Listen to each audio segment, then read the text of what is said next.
हम बात करते हैं फिर मोदी की जो भी फॉरेन विजिट्स थी उस पर। अभी एक द हिंदू का आर्टिकल है जो कि 28 फरवरी को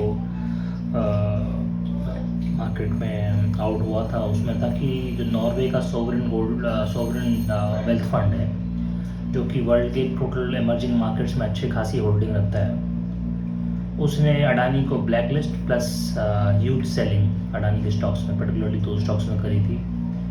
एंड ब्लैक लिस्ट होने की वजह से ही फरवरी में ये हुआ और मई में हम देखते हैं कि हमारे मोदी जी 43 साल बाद कोई प्राइम मिनिस्टर वहाँ जा रहा है वगैरह वगैरह। तो आप समझ सकते हो दिल से ह्यूज कनेक्शन। जहाँ भी अडानी का कोई भी बिजनेस इम्पैक्ट होता है, नेक्स्ट ट्रिप मोदी जी की वहीं की लगती है। ठीक है ना। अब बात कर लेते हैं थोड़ी सी करंट सिनेरियो पे, जो गोल्ड और फ्यूल सेविंग की बात सरकार कर रही है। पहली बात तो ये कोई टेम्पररी सॉल्यूशन ही है, ये कोई परमानेंट सॉल्यूशन नहीं है। क्यों? क्योंकि गोल्ड चलो आप एक साल नहीं भी खरीदोगे तो कितना फॉरेक्स रिजर्व बचा लोगे आप, ठीक है ना। बट रियलिटी ये है कि सिर्फ गोल्ड और ऑयल तो आप करते नहीं हो इम्पोर्ट, आप almost 80% of your requirements in different ways and forms आप इम्पोर्ट करते हो। यूरिया, फर्टिलाइज़र वगैरह वगैरह बहुत सारी चीज़ें। और इवन मतलब आप सरप्राइज हो जाओगे कि हमको लगता है हम एक कृषि प्रधान देश है, एग्रीगेरियन इकोनॉमी, बट उसमें भी हम जन कितने फूड ग्रेन्स भी इंपोर्ट करते हैं। तो ये कोई परमानेंट सोल्यूशन नहीं है।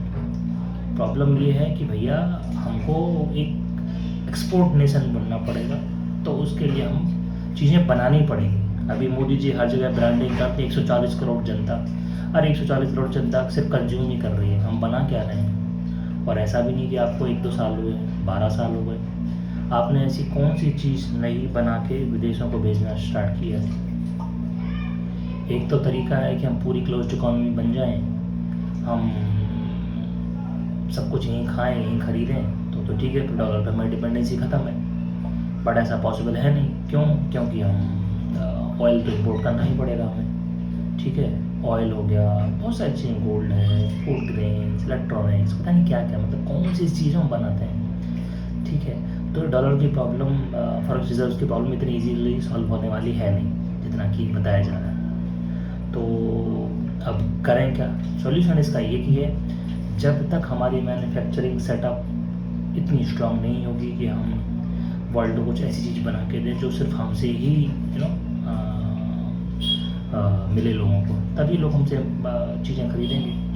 नहीं तो हम क्या हम सिर्फ कंज्यूमर मार्केट में हर कंपनी अपना उस इंडिया में माल बेचती है, हम खरीदते जाते हैं, खरीद रहे हैं। तो 60% जीडीपी तो हमारी सर्विस से आती है, service economy. So we are more of a service led nation. जनता है, अंग्रेजी बोलनी आती है, तो ये कब तक चलेगा भैया? धीमे धीमे जनता भी बूढ़ी हो जाएगी, क्योंकि जैसी पॉलिसी चल रही है। अगले 47 में आपने बोला है कि हम एक डेवलप्ड नेशन बन जाएंगे।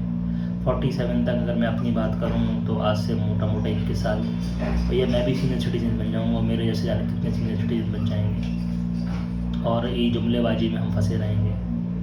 आपको 12 साल तो हो गए हैं, 12 सालों में आप बता दो कि हमने यहाँ ये चीज़ एक्स चीज़ थी जो हमने इसको एक्सपोर्ट बढ़ा के इसका एक्स प्लस वाई एक्स सब सर्टेन परसेंटेज बढ़ा दिया है। तो बताओ, हर चीज़ में तो आप इंपोर्ट का जो बिल है बढ़ाते जा रहे हो, बाकी सब ज्ञानबाजी है सबकी।